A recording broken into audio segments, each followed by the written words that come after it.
ئۆپەراسیۆنی چڕنوکی بروسکە، بیانویەک بۆ داپۆشینی شکستەکانی تورکیا یان هەڵمەتێک بۆ شکستپێهێنانی پەکەکە.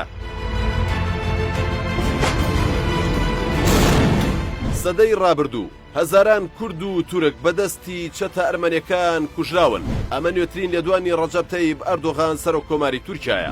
ئەم دیمەنانەشی دەیبێنن نوێترین هێرشەکانی سوپای تورکیایە بۆ سەر ئەو کوردانەی ئەردۆغان لە قسەکانیدا بە زوڵم لێکراو ناویان دەبات. زیاتر لە 3 ڕۆژە هێرشی فڕۆکەکانی تورکیا و جم و جوڵی سەربازی سوپای تورکیا لە ناوچە سنووریەکانی سەر بە ناحیەکانی ماسێ بەردەوامە. تورکیا ئۆپەراسیۆنێکی نوێی دژی گەریلاکانی پارتی کرێکارانی کوردستان پەکەکە ڕاگەیاندووە و ناوی لێناوە ئۆپەراسیۆنی چڕنوکی بروسکە.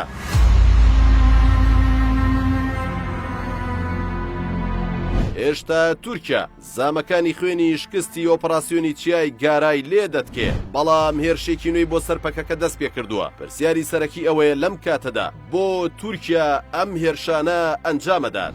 هێدی لە دوای هاتنە سەردەسەڵاتی دیموکراتەکانی ئەمریکا بە سەرکردایەتی جۆ بایدن مانگی هەنگاوی ئەمریکا و تورکیا بەرەو کۆتایی دەچێت. چیتر دیموکراتەکان ئامادەنین بەرامبەر گرێبەستە خەیاڵیەکانی چەک چاو لەو دۆخە مەترسیدارەی مافی مرۆڤ لە تورکیا بپۆشن کە ئەو وڵاتەی کردووەتە زیندانێکی گەورە. تورکیا لە ژێرفشاری نێودەوڵەتی قورسدایە بۆەوەی بگەڕێتەوە سەر ڕاستە ڕێگەی پەیڕەوکردن لە مافەکانی مرۆڤ. بە دیاریکراویش ئەو سەرکردە سیاسیانەی تورکیا کە ئێستا لە زینداندان و دیارترینیان سەلاحەدین دەمیرتاشە ئازاد بکرێت. ئەوە وای کردووە ئەردۆغان لە نێوان فشاری نێودەوڵەتی و فشاری ناوخۆیی ڕێگەی سێم هەڵبژێرێت کە ئەویش ڕاکێشانی سۆزی شەقامی تورکیا بۆ ئەوەی پێیان بڵێت تورکیا شەڕی تیرۆر دەکات.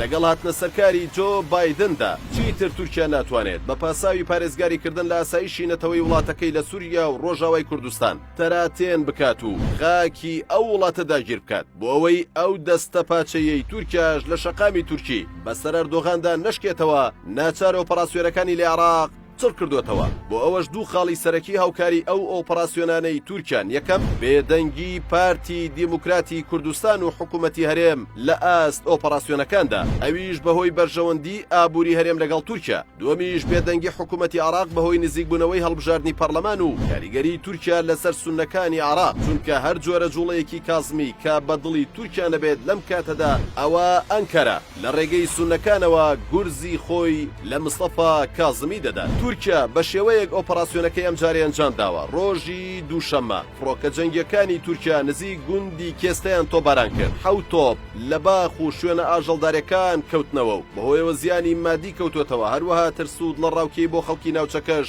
دروست کردووە. لە بەرامبەریشدا حکوومەتی هەرێمی کوردستان وەک پیشەی هەمیشەیی بێدەنگی هەڵبژاردووە. خۆ ئەگەر بێتە دەنگیش تەنیا دەڵێت داوا لە پەکەکە و تورکیا دەکەین، شەڕەکەیان بەرنەوە خاکی خۆیان. عەلی حەمەد ساڵح پەرلەمانتاری گۆڕان لە پەرلەمانی کوردستان لە نووسینێکدا دیوێکی مەترسیداری پەلامارەکانی چەند ڕۆژی ڕابردووی تورکیای بۆ سەرخاکی هەرێمی کوردستان ئاشکرا کردو و دەڵێت تورکیا پرۆسەیەکی گەورەی داگیرکاری بە ناوی پرۆسەی چنگی هەورە بروسکە دەست پێ کردووە. ئەمە گەورەترین داگیرکاریە لە مێژووی لەشکرکێشەکانی تورکیادا. بە پێی هەندێک سەرچاوە زناری کێستەی داگیر کردووە کە بەرزیەکەی 2000 مەترە و شوێنێکی استراتیژیە. بە وتەی پەرلەمانتارەکەی گۆڕان، خەڵکی کوردستان بەشتی لاوەکیەوە سەرقاڵە و نیشتیمان لە بەردەم داگیرکاریەکی گەورەدایە.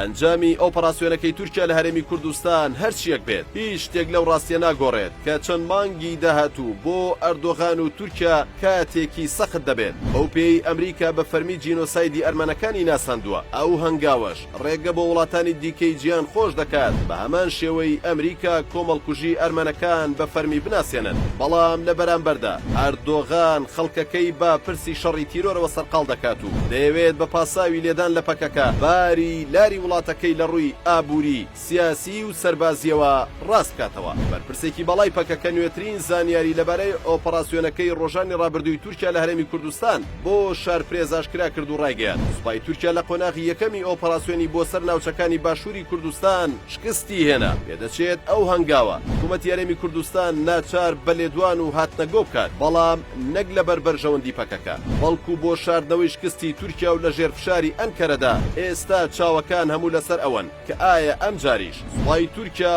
ڕووبەڕووی هەمان چارەنووسی ئۆپەراسیۆنەکەی گارە دەبێتەوە و بە شکستێکی گەورەوە پێدەنێتەوە نێو وڵاتەکەی یان وەک خۆیان دەڵێن دەبێت ئامانجەکانیان بکەنە ئەنجام و بەسەرکەوتووی لە ئۆپەراسیۆنەکە دەربچن.